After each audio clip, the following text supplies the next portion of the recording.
اس جنگ میں کود سکتا ہے، تو یہ بہت زیادہ اہم سوال ہے، کیونکہ اگر کل کو اسرائیل یا امریکہ ایران میں آ سکتا ہے، ایران کی میں ان کی گورنمنٹ آ سکتی ہے پرو اسرائیل یا پرو امریکہ، یا ایک کمزور سی حکومت آتی ہے، تو پاکستان کو بہت زیادہ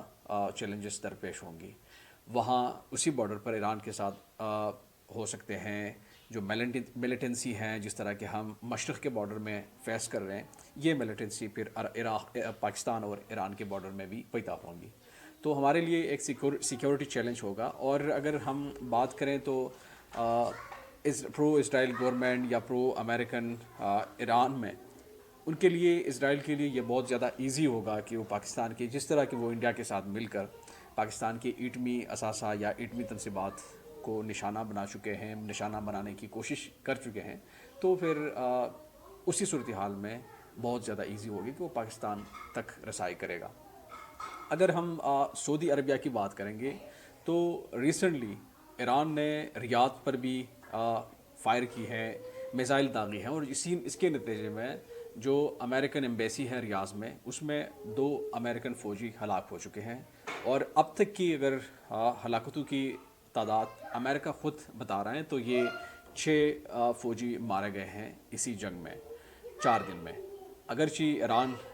اس دعوے کو مسترد کر رہا ہے، ایران کا یہ دعویٰ ہے کہ 6 فوجی تک محدود نہیں ہے، بلکہ وہ بتا رہے ہیں کہ 500 سے لے کر 600 سے زائد تعداد بتا رہے ہیں کہ امریکن شہری یا فوجی ہلاک ہو چکے ہیں.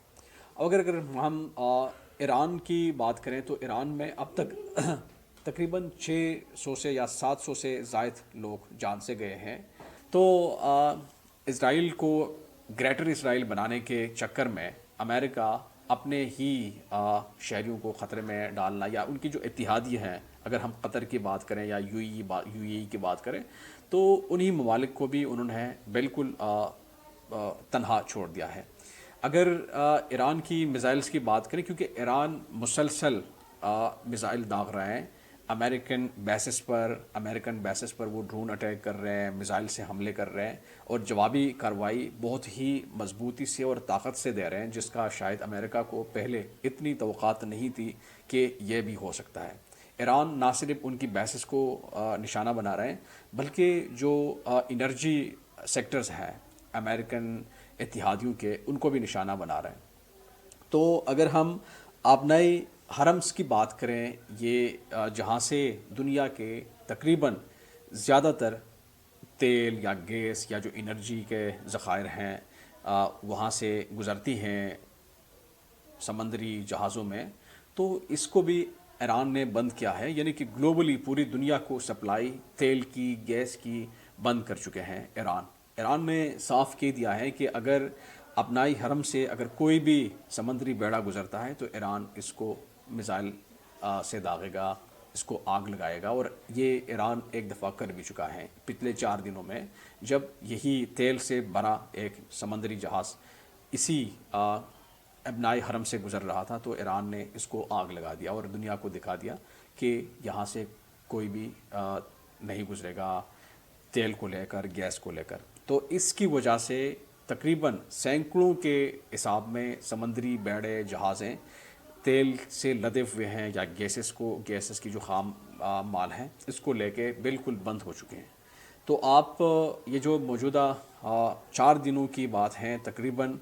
$80 تک پر بیرل تیل $80 تک پہنچ چکا ہے، اور یہ ایکسپیکٹڈ ہے کہ آنے والے وقت میں $200 پر بیرل کے حساب تک پہنچ سکتا ہے. یعنی کہ دنیا میں ایک مہنگائی کی، خاص کر تھرڈ ورلڈ کنٹریز پاکستان جیسے ممالک میں بہت زیادہ مہنگائی آ سکتی ہیں اگر یہ جنگ مزید جاری رہے. تو یہ جنگ کتنے عرصے تک جاری رہ سکتی ہے، یہ بھی اہم ہے.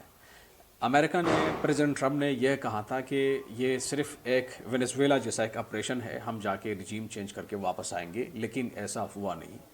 پھر نیکسٹ پریس کانفرنس میں یا سوشل میڈیا پر ٹرمپ یہ اعلان کر رہے ہیں کہ یہ ایک آپریشنز ہی نہیں بلکہ یہ چند ہفتوں تک جاری رہ سکتے ہیں. اور اس کے بعد پھر ٹرمپ نے کہا کہ نہیں جی، یہ اب کچھ مہینوں تک یہ جنگ جاری رہ سکتی ہے، کیونکہ جیسے جیسے وہ ایران کا رسپانس دیکھ رہا تھا، خود کو دنیا کی سب سے ملٹری کا دعویٰ کرنے کے ساتھ ساتھ اگرچہ بہت سارے دیگر بھی بہت بڑے بڑے ملٹری پاور ہیں دنیا میں. تو پھر ٹرمپ نے کہا کہ یہ جو جنگ ہم نے شروع کی ہے یہ چند مہینوں کی بھی بات نہیں ہے، بلکہ یہ ہم ہمیشہ جاری رکھیں گے. آلویز انہوں نے کہا کہ ہم جاری رکھیں گے. اس کا مطلب یہ ہے کہ اب پریزیڈنٹ ٹرمپ کو اندازہ ہو چکا ہے کہ جس طرح کے ہم سافٹ ٹارگٹ سمجھ رہے تھے ایران کو، ایسا ہوا نہیں. اور جس طرح کہ ہم نے اس کو میس کیلکولیٹ کیا تھا، ایسا بالکل بھی نہیں ہے. بلکہ ایران کے پاس جتنی جو میزائلز انہوں نے بنائی ہیں، میزائلز کا ذخیرہ ہے، کیونکہ پچھلے تقریباً ڈیکیڈ سے، کئی دہائیوں سے ایران اس جنگی ماحول میں ہے، اور ایران مسلسل میزائلز یا ڈرونز یا جنگی ہتھیار بنانے میں وہ مصروف ہے. اور اگر سینکشن سے پہلے کی ہم بات کریں تو ایران بہت بڑی اکانومی بھی ہے. اگر ہم ان کی تیل کی جو پہلے جو وہ تیل بیچ رہا تھا دنیا کو، یا دوسرے جو ان کے اپنے ہیں اکانومی ہے. جہاں تک خامنائی کی بات ہے، ان کی اساسینیشن کی بات ہے، بعضی دوستوں کا خیال ہے کہ جب خامنائی کو کئی ہفتوں پہلے ہی یہ اطلاعات دیا گیا تھا کہ وہ آیت اللہ خامنائی کے آفس کو ٹارگٹ کریں گے اور آپ کی اساسینیشن ہو سکتی ہے، اس لیے آپ آفس نہ جایا کریں یا کہیں سائٹ پہ ہو جائے. اور بتایا جا رہا ہے کہ خامنائی نے فیصلہ کر لیا تھا کہ اب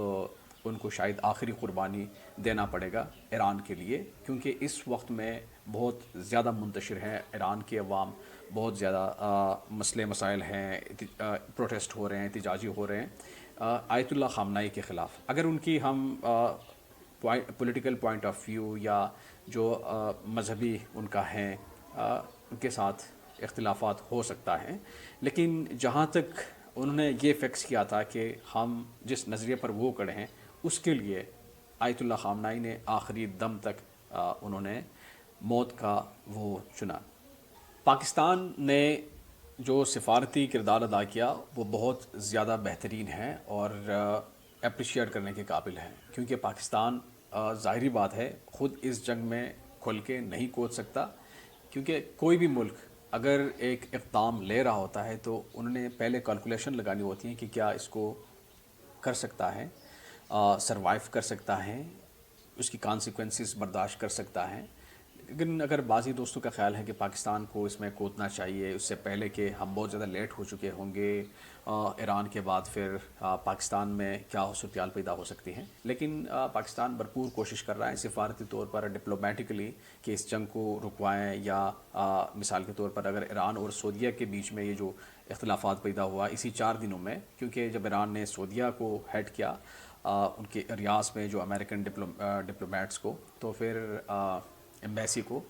پھر سعودیہ بھی ایران کے خلاف جوابی کارروائی کر سکتی ہے اگر پاکستان بیچ میں ثالثی کردار نہ ادا کرتا. کیونکہ پاکستان نے پھر ایران کو یہ بات کی ہے کہ ہمارے آپس میں وہ معاہدہ بھی ہے، سائن ہوا ہے، تو لہٰذا آپ لوگ اس طرح کریں، کم از کم جو ہیں سعودیہ ہیں یا وہاں کے جو دوسرے ممالک ہیں اس کو ٹارگٹ نہ. ایران نے یہ کہا ہے کہ وہ صرف امریکن آرمی یا امریکن تنصیبات کو ہی نشانہ بنا رہے ہیں. اس کے علاوہ جو مڈل ایسٹ میں، مشرقی وسطیٰ میں جتنے بھی ممالک ہیں، اس میں کسی بھی ملک کو یا شہری کو ٹارگٹ کرنے کی بالکل بھی پلان نہیں ہے اور نہ ارادہ رکھتا ہے ایران ایسا کچھ. بہت زیادہ شکریہ. آپ لوگ بھی کمنٹ سیکشن میں یہ بتائیے گا کہ اب واقعی یہ جو سب کچھ ہو رہا ہے اس میں امریکہ کتنا منفی کردار ادا کر رہا ہے، اور اگر فیوچر میں یہ صورتحال پیدا ہو سکتی ہے تو پاکستان کے ہمارے اوپر کیا امپیکٹ ہو سکتی ہے. ان تمام صورتحال سے ایک بات ہمیں ضرور یاد رکھنا چاہیے کہ کسی بھی ملک کے لیے اگر آج کل کے سنیریو میں، آج کل کی صورتحال میں سروائیو کرنا ہے تو ان کے لیے ہتھیار بہت زیادہ ضروری ہے. مثال کے طور پر ہم بہت زیادہ ایزیلی کہتے رہتے ہیں کہ جی پاکستان میں کہ جو ہمارا اتنی جو ڈیفنس میں ہم کام کر چکے ہیں، یا اتنی جو ہماری منظم آرمی ہے، اتنا جو ہم نے مختلف رینج کے میزائلز ہم دیکھ چکے ہیں پاکستان میں، یا ایٹمی ہتھیار، ایٹمی طاقت پاکستان جب بن چکا ہے، ہو سکے اس سے پہلے ہمیں اس کی اہمیت کا اندازہ نہیں تھا. لیکن آج کل کی جو موجودہ صورتحال ہے اس کو دیکھ کر ہم یہ کہہ سکتے ہیں کہ جتنے بھی ڈیفنس میں پاکستان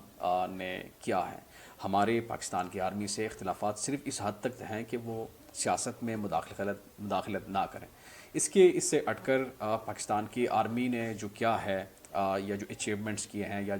جن جنگوں میں بہتر کردار ادا کیا ہے، ہمیں اس کو دل سے ہی اپریشیٹ کرنا چاہیے اور کرنے کی ضرورت بھی ہے. کیونکہ مثال کے طور پر اگر ہم اپنے ڈیفنس سسٹم کو ایک سائڈ پر رکھ کر بات کریں گے تو پھر بہت زیادہ مشکل ہے کہ پاکستان سروائیو کریں.